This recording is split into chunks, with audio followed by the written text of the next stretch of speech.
नमस्कार, गुहार छत्तीसगढ़ में आपका स्वागत है। मैं हूं आपके साथ दिव्यांशु जोशी। वैट पर मचा हुआ है सियासी घमासान। जी हां, महंगाई की मार झेल रही जनता को केंद्र सरकार ने पेट्रोल और डीजल पर एक्साइज ड्यूटी कम करके एक बड़ी राहत दी है। इस निर्णय के बाद पेट्रोल 9 रुपए 50 पैसे प्रति लीटर और डीजल 7 रुपए प्रति लीटर कम हो गया। केंद्र की इस पहल के बाद छत्तीसगढ़ सरकार पर वैट कम करने का दबाव बढ़ गया है। बीजेपी ने राज्य सरकार पर वैट कम करने का सियासी हमला कर रही है।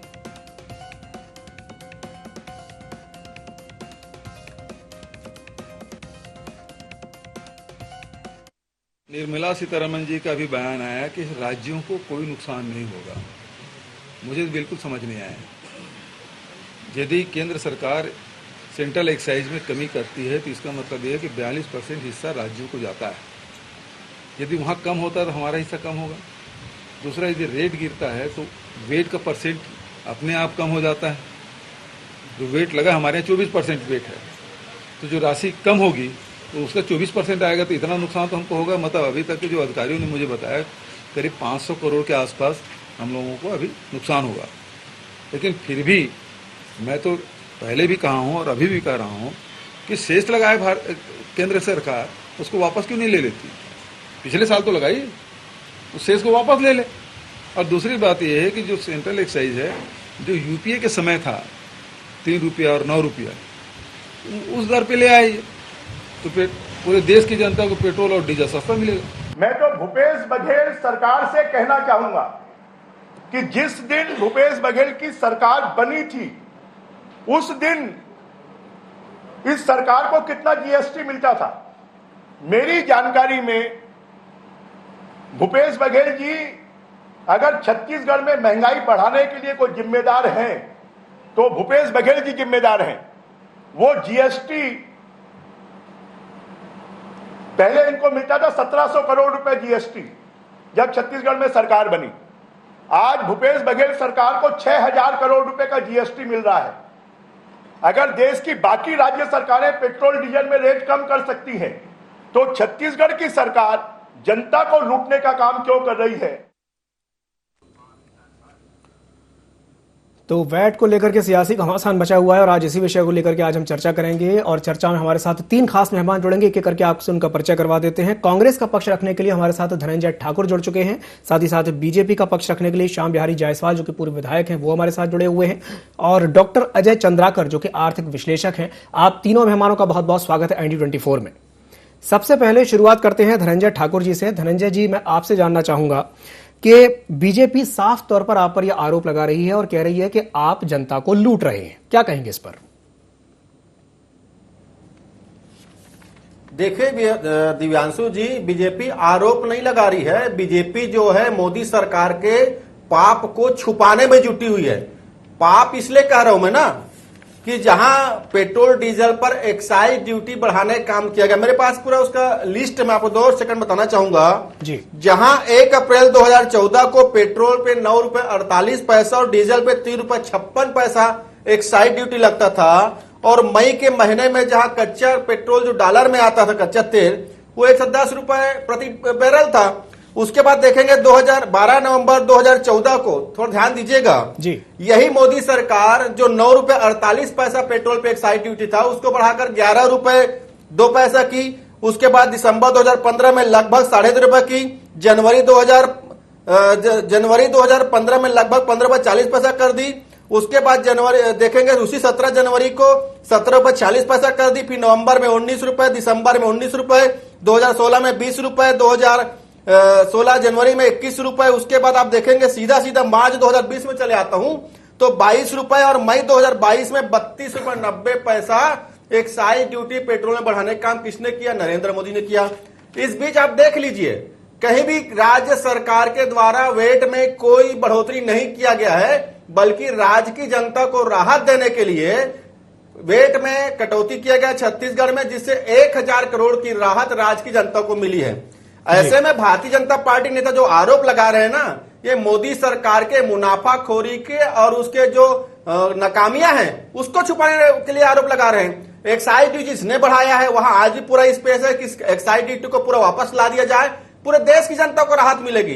तो इसमें बोलने की क्षमता भाजपा नेताओं में नहीं है, तो ये आरोप लगाएंगे। अभी भी एक्साइज ड्यूटी कम हुआ है तो आप देखेंगे उस जो बेसिक एक्साइज ड्यूटी है सेंट्रल का, उसमें जहां केंद्र सरकार का 59% हिस्सेदारी होता है, राज्य का 40% होता है। तो अभी जो एक्साइज ड्यूटी कटौती किया गया उससे हमारी राज्य की जनता को 500 करोड़ का लाभ होगा। तो स्वाभाविक सी बात है, वेट तो ऑटोमेटिक हमारा कम हो गया, उसमें उससे एक्साइज ड्यूटी भी कम हो गया। तो किस मुंह से भारतीय जनता पार्टी हमसे वेट घटाने की मांग कर रही है? इनको तो मांग करना चाहिए ना कि 2014 में जो एक्साइज ड्यूटी था पेट्रोल डीजल पर वो लागू करें, सारी समस्या का हल हो जाएगा। बिल्कुल बिल्कुल धनंजय जी। श्याम बिहारी जायसवाल जी हमारे साथ जुड़े हुए हैं। श्याम बिहारी जी, आपने धनंजय जी की बात सुनी है, और मैं चाहूंगा कि आपकी प्रतिक्रिया लेना चाहूंगा। उनका कहना यह है कि जो मोदी सरकार है वो अपनी नाकामियां को छुपाने का प्रयास कर रही है, क्या कहेंगे इस पर? जी नमस्कार दीपांशु जी। मैं अभी ध्यान से ठाकुर साहब का बयान को सुन रहा था। मुझे तो कांग्रेस वालों के ऊपर दया भी आता है और इनके बातों को सुनकर ये धन्यवाद देना चाहिए माननीय नरेंद्र मोदी जी को, केंद्र सरकार को, वित्त मंत्री निर्मला सीतारमण जी को कि इन्होंने इतना बड़ा फैसला लिया कि पिछले समय 13 रुपया डीजल, 6.5 पेट्रोल 4 महीना पहले कम किया, अभी 7 रुपया डीजल और 9.5 रुपये पेट्रोल का रेट कम किया, दोनों मिला के 20 रुपया और 16 रुपये के आसपास डीजल पेट्रोल का दाम कम किया गया। और इसमें अपनी कौन सी नाकामी छुपाना है? इसमें धन्यवाद देना चाहिए, पूरे राष्ट्र को एक बड़ी राहत मिली है, सिलेंडर में 200 का कमी हुआ है। और दूसरा चीज मैं पूछना चाहता हूं ठाकुर साहब से, क्या छत्तीसगढ़ में स्पेशल नियम कानून है क्या, जहां देश के लगभग 25 राज्यों ने अपने डीजल और पेट्रोल का रेट कम किया, अपने जो टैक्स की राशि है उसमें से कम किया, तो आप छत्तीसगढ़ में ऐसा कौन सा आपको परेशानी है कि आप कम नहीं किए? पिछले बार 70 पैसा कम किए, सर माना चाहिए सरकार को। 70 पैसा कोई राहत है? और रहा सवाल जहां तक ये बार बार बात करते हैं जीएसटी का, तो आप सहमति दे दीजिए सब चीज को, वेट को जीएसटी में ले आने का। मोदी जी तो बार बार बैठक बुलाते हैं, वित्त मंत्री जी कई बार, अभी आपने देखा होगा ये प्रयागराज या बनारस में एक बैठक बुलाए थे पूरे मुख्यमंत्रियों का, उसमें सहमति नहीं दिए। आप जीएसटी के दायरे में आ जाइए, फिर ऑटोमेटिक डीजल पेट्रोल के रेट 25 रुपया कम हो जाएगा।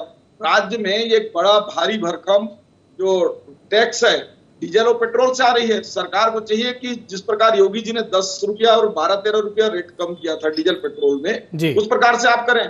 महाराष्ट्र में भी आपकी सरकार है, अभी महाराष्ट्र ने भले ज्यादा ही नहीं किया, 2, 2.5, 3 रुपए कितना मैं टीवी में देख रहा था, आ रहा था, वो उसने कम करने का काम किया है।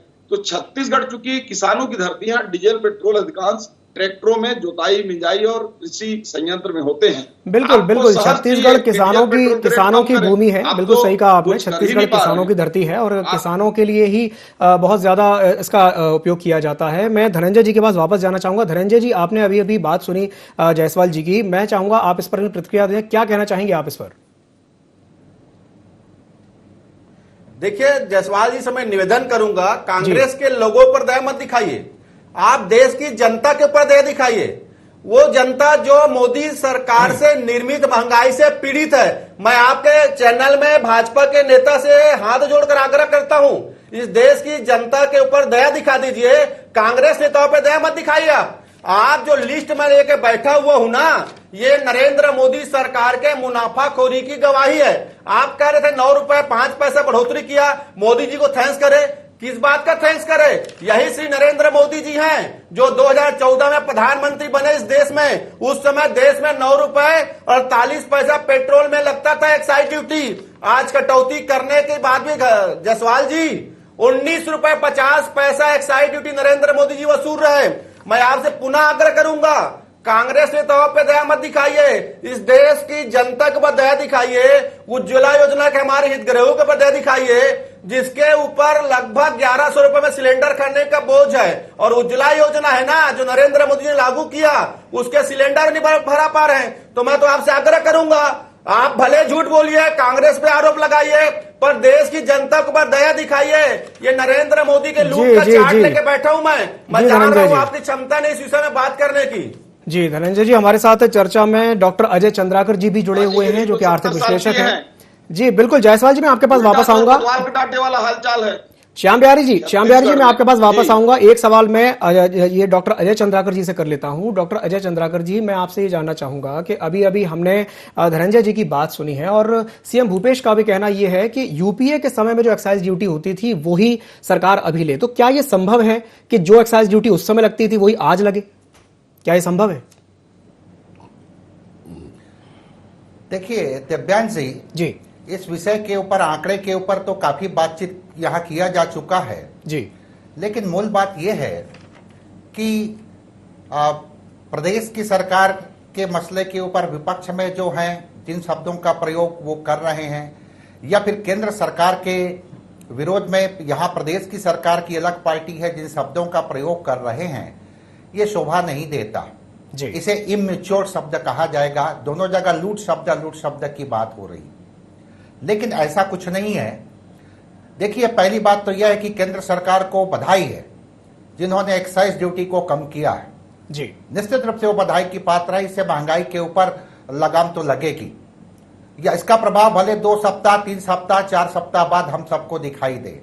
कल के मतलब $112 अभी जब उसका रेट है, ये 120 भी हो जाएगा, 25 भी हो जाएगा, तो ये जो एक्साइज घटाया गया है उसका लाभ आम उपभोक्ताओं को मिलेगा। अब प्रश्न ये है कि केंद्र किसी सरकार की हम पिछला बजट ही देखें तो 40 लाख हजार करोड़ का बजट है। उनको फूड सब्सिडी भी देना है, उसको फ्री वैक्सीन भी देना है, लोक कल्याणकारी कार्य करना है। इसी तरह से छत्तीसगढ़ शासन का 1 लाख हजार करोड़ से ऊपर का बजट है और निश्चित रूप से इनको भी लोक कल्याणकारी कार्य करना है। तो यहाँ पर केंद्र की आलोचना करना या राज्य सरकार की आलोचना करना, अगर ये बताएं कि किन खर्चों में दोनों सरकार चाहे केंद्र की हो या स्टेट गवर्नमेंट खर्च में कहां पर कमी करे या फिर राजस्व में वृद्धि का सुझाव दें तो ज्यादा सृजनात्मक बात होती। जी देखिए दिव्यांश सिंह जी जी 240% एक साल में जो नेचुरल गैस है उसका रेट बढ़ गया है। बिल्कुल 80% क्रूड का रेट बढ़ गया है। पूरा विश्व इसमें स्ट्रगल कर रही है, तो अपना अपना पक्ष है। निश्चित रूप से एक साइज में कमी होगी तो स्टेट गवर्नमेंट को तो नुकसान होगा, लेकिन यहां पर सिर्फ 3 स्टेट गवर्नमेंट, एक है केरला, दूसरा है महाराष्ट्र और तीसरा है राजस्थान, जो अपने वेट में कम किए हैं। लेकिन यहां कांग्रेस प्रवक्ता का जो कहना है कि हम पहले वेट में कम किए थे, तो ये जो परिस्थितियां यहां पर मूल बात यह आनी चाहिए दिव्यांशु जी, अब एक स्लेब ही बन जाए। जैसा कि जब प्लीजर सरप्राइज मिलता है, जैसे अभी एक्साइज में कमी की गई तो प्लीजर सरप्राइज था, और कभी कभी अनप्लीजर सरप्राइज हम सबको मिलता है तो वो कष्टकारी लगता है। तो क्यों ना इसके ऊपर एक बढ़िया नीति बना दी जाए कि $100 के पास रहेगा तो इतना एक्साइज लगेगा, इतना वेट लगेगा, $105 रहेगा तो इतना एक्साइज, इतना वेट लगेगा। इस तरह की नीतियों का निर्माण करेंगे तो निश्चित रूप से यहाँ पर अनप्लीजर बात नहीं हो पाएगी। बिल्कुल यही बात जी जी नीतियों के निर्माण की के समय की बात है जी। तो जी अजय जी बोलिए बोलिए। डॉक्टर मनमोहन सिंह के समय भी जी यहां पर जिस तरह से स्ट्रगल हुआ, उनको ऑयल बॉन्ड लाना पड़ा सरकार के पास उस समय, जिसको अब कंबाइन करने के बाद 1,75,000 करोड़ का हो रहा है। तो तेल कंपनियां निश्चित रूप से वो घाटे में थी, जो ऐसे अभी घाटे में है। तो उस समय डॉक्टर मनमोहन सिंह सरकार के पास पैसा नहीं थी, इसलिए ऑयल बॉन्ड की बात की और ऑयल बॉन्ड के माध्यम से आप बैंकों से पैसा लो और क्रूड खरीदो।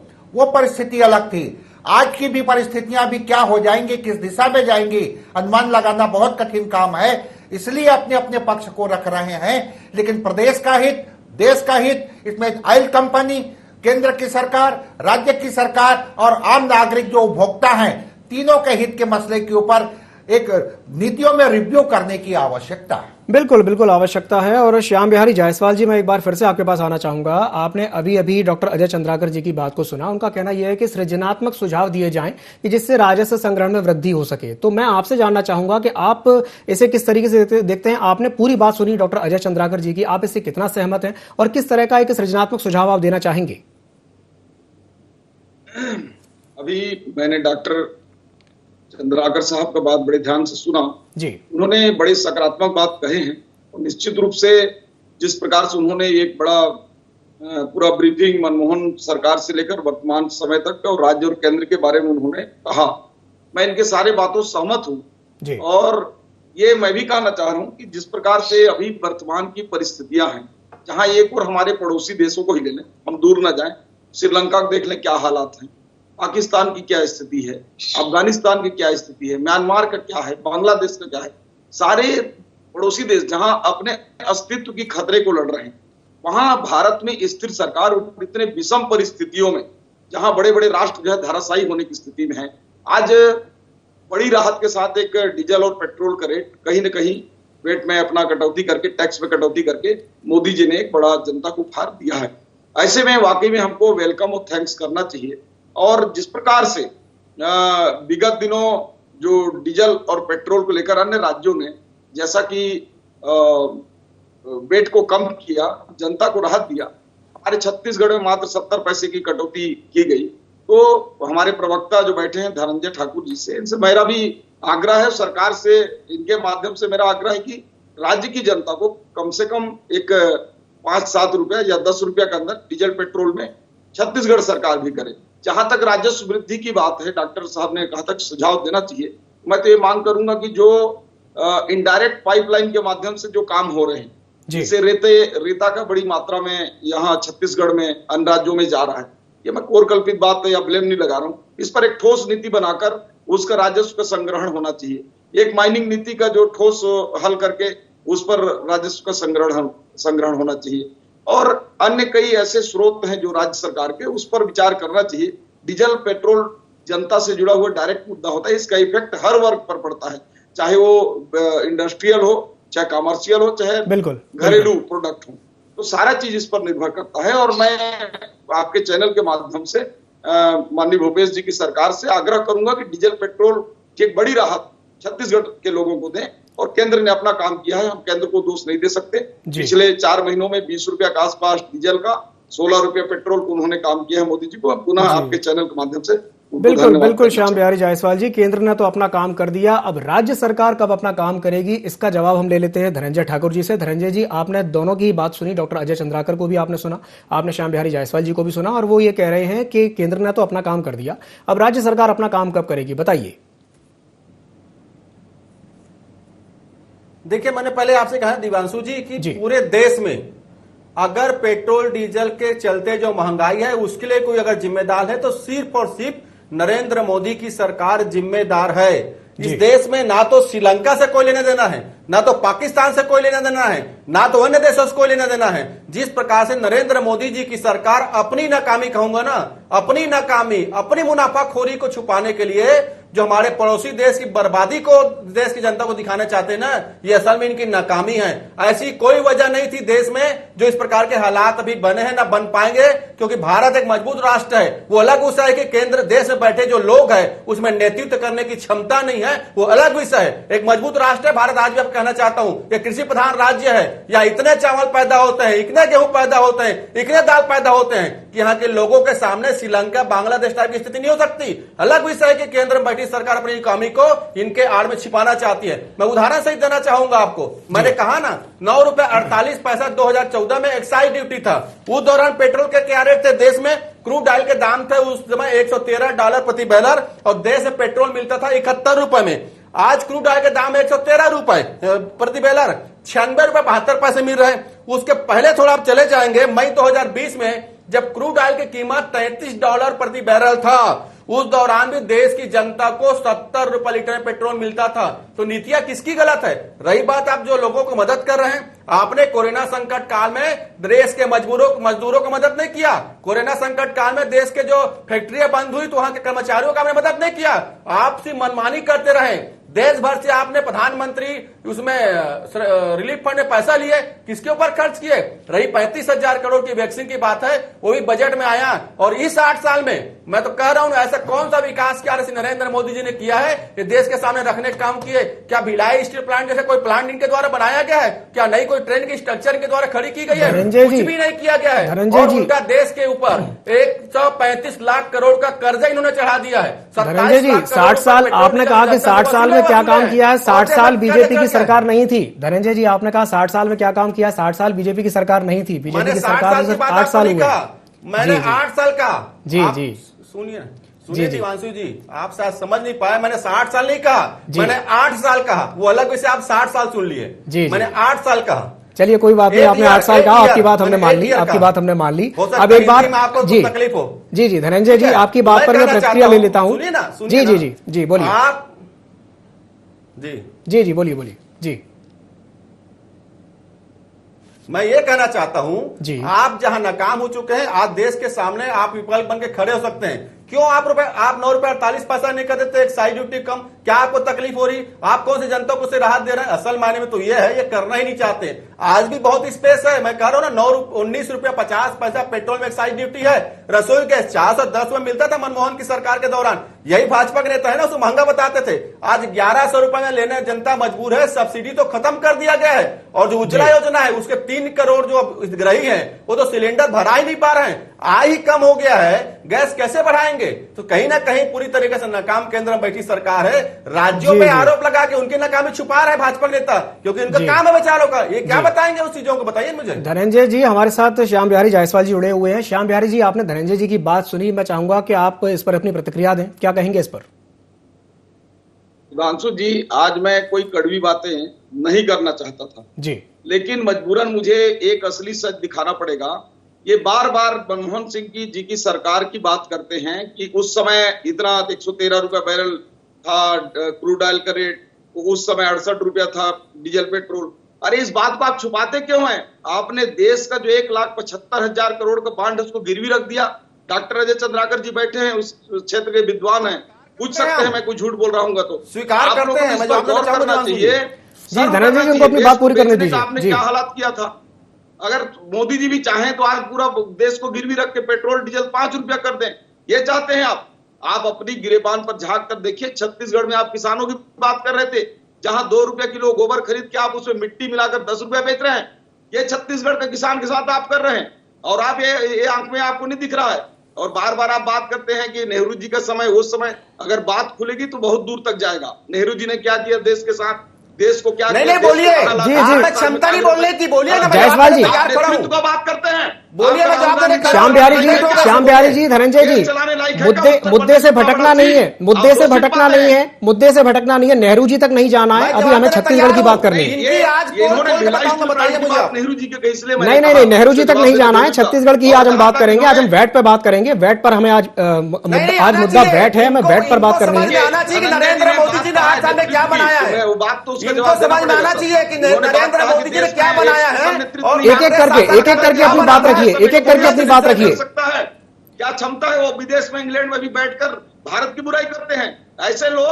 ऐसे लोग अगर 60 साल में श्याम बिहारी जी मुद्दे से हम भटक रहे हैं। श्याम बिहारी जी हम मुद्दे से भटक रहे हैं। मैं आप दोनों के पास एक बार फिर से वापस आ जाऊंगा।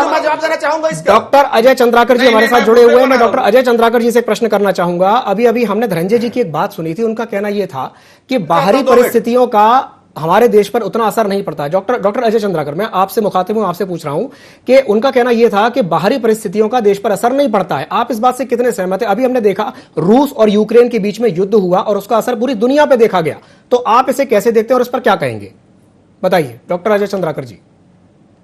बिल्कुल, उदारीकरण जब से आया है जी, तब से पूरी दुनिया एक गांव हो गई है।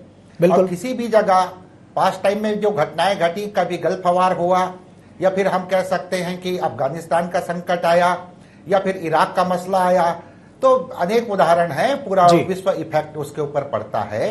लेकिन यहाँ पर कल का ही जो डाटा है हमारे पास में, अभी फॉरेन जो करेंसी है रिजर्व में, वो सिर्फ 8 माह के लायक है जी। तो यहाँ पर फॉरेन करेंसी को हमको काफी बचाना है और बचा करके चलना है।